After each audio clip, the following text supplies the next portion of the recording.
नमस्कार दोस्तों, crypto finance and economics channel में आपका स्वागत है। आज हम आरबीआई के गवर्नर शक्तिकांत दास जी ने जो क्रिप्टो को लेकर काफ़ी महत्वपूर्ण बयान दिए हैं, उनकी विस्तृत रूप से चर्चा करेंगे। काफ़ी अहम होने वाला है यह वीडियो आपके लिए। दोस्तों, मैंने इनको 4 पॉइंट में विभाजित किया है। तो पहला पॉइंट क्या है, मैं चारों पॉइंट की पहले व्याख्या कर देता हूं कि कौन कौन से पॉइंट पे हम इस वीडियो में चर्चा करेंगे। तो पहला पॉइंट है, आरबीआई के गवर्नर शक्तिकांत दास जी का कहना है कि क्रिप्टो बैन होना चाहिए। दूसरा पॉइंट है, आरबीआई के अनुसार क्रिप्टो बैन होने के मुख्य कारण क्या हैं। और तीसरा पॉइंट है, यदि लेन देन क्रिप्टो के माध्यम से होने लगे तो इसका क्या प्रभाव होंगे।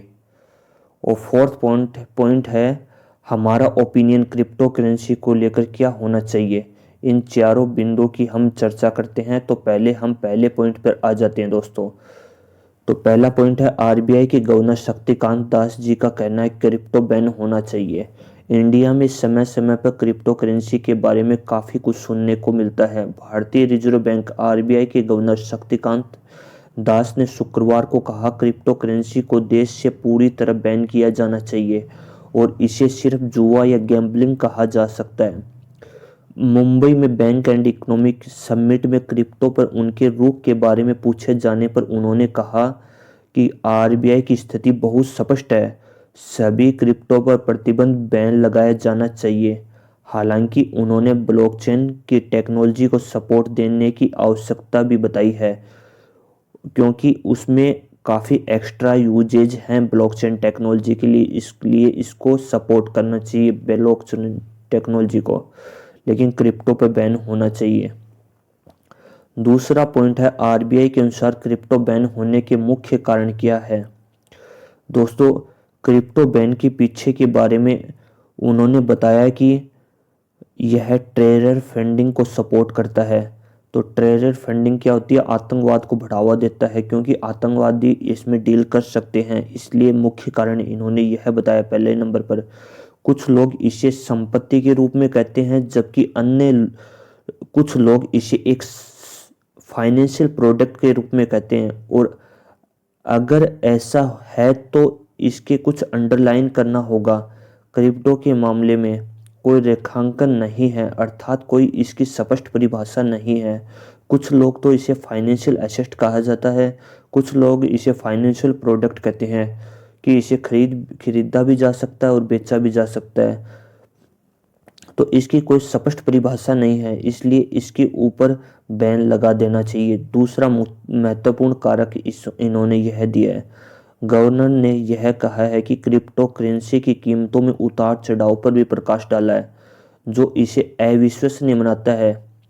मतलब इस पे विश्वास नहीं किया जा सकता। कीमतों में अस्थिरता है, फ्लक्चुएशन बहुत ज़्यादा होता है इसमें, जहां एक विशेष क्रिप्टो की कीमत ऊपर या नीचे जा सकती है।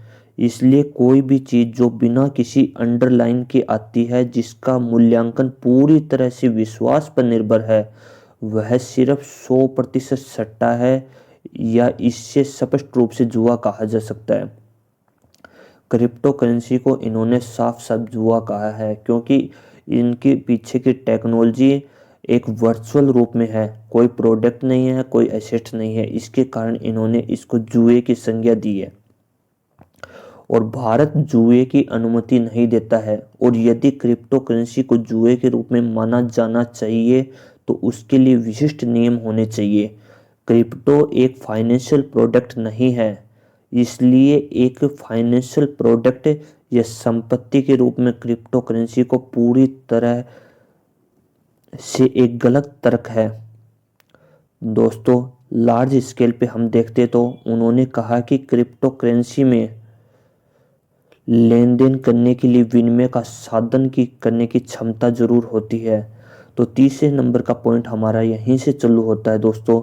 यदि लेन देन क्रिप्टो के माध्यम से होने लगेगा तो इसका क्या प्रभाव होंगे। तो इसमें से अधिकांश जो क्रिप्टो करेंसी होती है उसको यूएसडीटी में ट्रेड किया जाता है दोस्तों। और यदि कोई इसे बढ़ने देता है, अर्थात 20% लेन देन क्रिप्टो के माध्यम से हो रहा है, इसका मतलब है कि ये केंद्रीय बैंक द्वारा जारी नहीं किया जाता। और यह पूरी दुनिया में निजी कंपनियों द्वारा फैलाया गया मायाजाल की संज्ञा दी गई है। तो निजी कंपनियां यदि इसे फैलाएंगी तो गवर्नमेंट का हस्तक्षेप काफ़ी कम हो जाता है। यदि गवर्नमेंट का हस्तक्षेप कम हो जाएगा तो इसके ऊपर विश्वास कैसे होगा। निजी कंपनी का विश्वास इतना स्तर पर नहीं हो सकता जितना सार्वजनिक और सरकारी कंपनी का होता है। यदि लेन देन क्रिप्टो के माध्यम से होने लगेगा तो आरबीआई अर्थव्यवस्था में मुद्रा आपूर्ति यानी मॉनेटरी में जो सप्लाई होती है उसका नियंत्रण खो देगा। यदि मॉनेटरी पॉलिसी और तरलता के स्तर को बनाए रखने की आवश्यकता के बारे में निर्णय लेना हो तो आरबीआई के अधिकारों को कम समझने लगेंगी। यदि क्रिप्टो करेंसी में व्यापार बढ़ने लगा तो आरबीआई के अधिकार काफ़ी कम हो जाएंगे और इससे अर्थव्यवस्था का नुकसान ही होगा। आरबीआई ने पहले भविष्यवाणी की थी कि क्रिप्टो करेंसी एक बालू के ढालू के समान है, अर्थात एफटीएक्स एक्सचेंज जैसे विफल हुआ है वैसे ही क्रिप्टो करेंसी एक दिन विफल हो जाएगी और इसका भविष्य अंधकार में है, ऐसा इन्होंने कहा है। तो दोस्तों यह तो हुआ आरबीआई का पॉइंट ऑफ व्यू, लेकिन अब हमारा ओपिनियन क्या है क्रिप्टो करेंसी को लेकर, हम सरकार से क्या चाहते हैं वह मैंने वीडियो में दर्शाने की कृपा करी है, कोशिश की है। तो आप देखना मेरा ओपिनियन क्या सही है कि गलत है। तो दोस्तों मेरा मानना है स्टॉक मार्केट हो चाहे कोई भी मार्केट हो, कोई भी व्यक्ति कंपनी की संपूर्ण डिटेल नहीं रखता है, क्योंकि उसे नहीं पता रहता कि कंपनी के आंतरिक मामलों में क्या चल रहा है। वह सिर्फ मार्केट के हाई एंड लो के अकॉर्डिंग व्यापार करता है।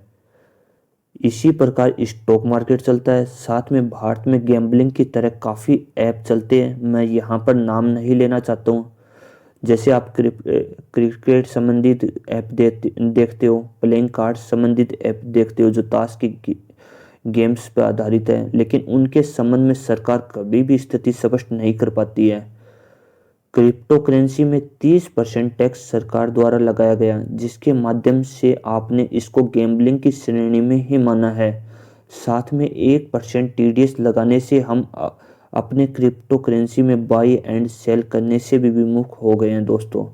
अब सरकार को खुद क्रिप्टो करेंसी के संबंध में आगे आकर कुछ बढ़िया निर्णय लेना चाहिए, जिससे क्रिप्टो करेंसी का भविष्य भारत में उज्जवल हो सके, साथ में रोजगार की संभावना काफ़ी बढ़े।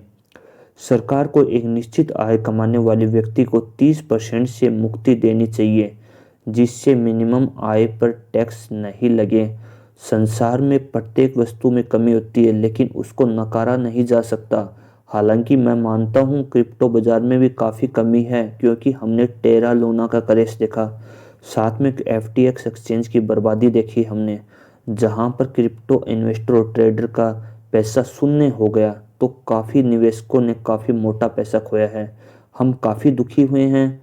हम गवर्नमेंट से यही चाहते हैं, इस पर रूल एंड रेगुलेशन स्पष्ट होने चाहिए, जिससे क्रिप्टो बाजार भारत में बढ़ सके एवं इंडिया का पैसा इंडिया में ही रहे।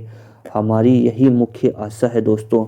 हम यही चाहते हैं कि इंडिया का पैसा इंडिया में रहना चाहिए। दोस्तों वीडियो यदि पसंद आए तो वीडियो को लाइक करना, चैनल को सब्सक्राइब करना। हमारा उद्देश्य यही है कि वीडियो को आप तक पहुंचाएं। जय हिंद दोस्तों, जय भारत।